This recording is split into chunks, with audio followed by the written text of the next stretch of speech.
નમસ્કાર. આજે હું જંતર મંતર ઉપર જે અત્યારે સ્ટુડન્ટ પ્રોટેસ્ટ થઈ રહ્યો છું એના વચ્ચે થોડોક મારો વ્યૂ, મારું નોલેજ, મારી ઇન્ફોર્મેશન તમારી સાથે શેર કરવા માગું છું.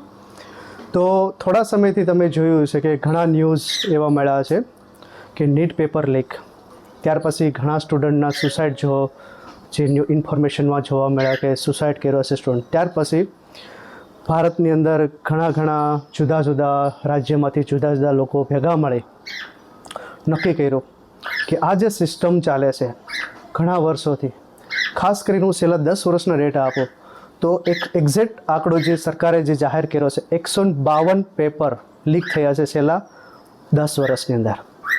તો આ સવાલ કોને થવો જોઈએ? એક તો જે હજારો સ્ટુડન્ટ છે, રાઈટ, નોટ હજારો પણ લાખો સ્ટુડન્ટ છે જેનો ભવિષ્યનો સવાલ છે.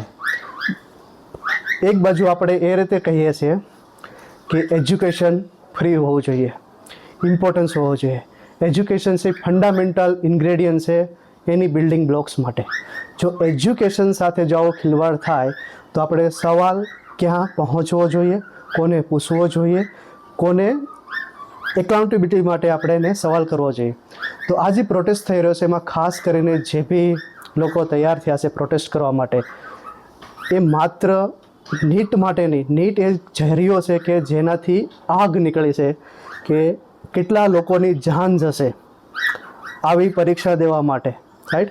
અને પરીક્ષાની પેપર લીક થયા પછી બી જો કોઈ નિર્ણય નથી આવતો, સચોટ નિર્ણય નથી આવતો, તો જવાબદાર કોણ? તો પછી ડેમોક્રેસીનો મતલબ શું તમારા મતે, રાઈટ?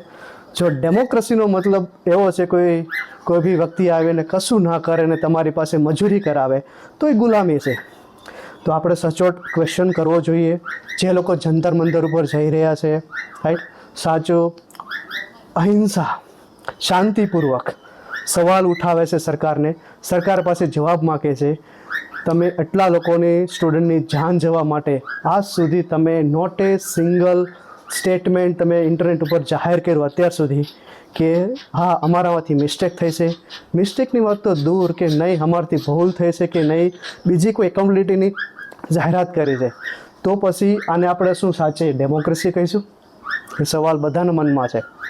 જો આઝાદીના 70 વર્ષ પછી બી જો આ સવાલ ઉઠતો હોય તો કંઈક ના કંઈક આપણે સરકાર તરફ નહીં પણ આપણામાં બી જોવાની જરૂર છે કે જેને આપણે ચૂઝ કરીએ છીએ, નહીં માત્ર કે બીજા ફેક્ટર માટે, ધર્મ હોય, રાજનીતિ હોય, પોતાના પારિવારિકજનો હોય, એના મુદ્દાથી આપણે એ લોકોને ઇલેક્ટ કરીએ છીએ અને એ લોકો પાવરમાં આવીએ છીએ, એને ધ્યાનમાં ના રાખીએ અને જસ્ટ વિચારીએ કે શું આપણે એકચ્યુઅલમાં ભારતીય છીએ. પહેલાં તો જો ભારતીય હોય, જે લોકોએ એટલું બળજબરીથી જે બી સ્ટ્રાઇક કરી છે, પહેલાં ગાંધીજી હોય કે સરદાર વલ્લભભાઈ પટેલ હોય કે જે બી ફ્રીડમ ફાઇટર હતા, એ લોકોએ આઝાદી શું કામ મગાવી, શું કામ આઝાદી લીધી હતી? આ દિવસો જોવા માટે નહીં. જે બી સરકાર છે અત્યારે એને ભરોસો આપવો જ જોઈએ જનતાને, એના માટે જ તે ત્યાં બેઠા છે. ટેક્સ પેયરના પૈસેથી તે લોકો જે બી આલિશાન મહેલોમાં જે કામ કરે છે, ઓફિસોમાં કામ કરે છે, અવશ્ય તેણે જનતાનો સવાલ સાંભળવો જોઈએ, નિરપેક્ષતાથી સાંભળવો જોઈએ, ના કે બળજબરીથી તેના ઉપર હથિયારો ચલાવી, ખોટી એજન્સીઓને લઈ અને ખોટા બળજબરીથી તેના ઉપર કેસ કરવા, એવું ન થવું જોઈએ.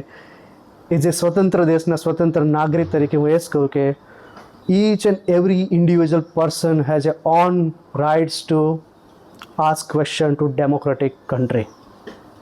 This is my view on people who are actual providing their effort at the Jantar Mantar.